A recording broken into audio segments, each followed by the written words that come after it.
kepala Aisyah dah tak ada rambut. Aisyah kan sakit dan kena makan ubat sebab tu rambut Aisyah gugur. Aisyah malu nak pergi sekolah sebab nanti kawan-kawan mesti ejek Aisyah. Jangan fikir macam tu sayang, kawan sejati akan tetap sokong Aisyah. Tapi Aisyah malu.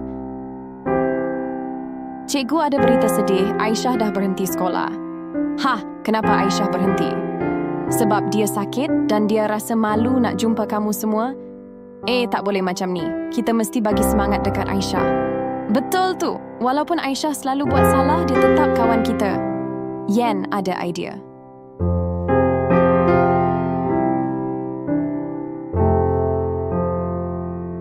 Baiklah, semua dah siap.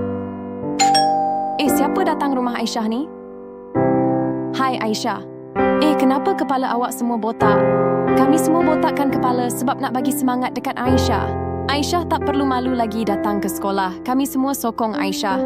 Terima kasih semua. Aisyah rasa sangat terharu. Macam mana korang semua setuju tak dengan apa yang Yen buat?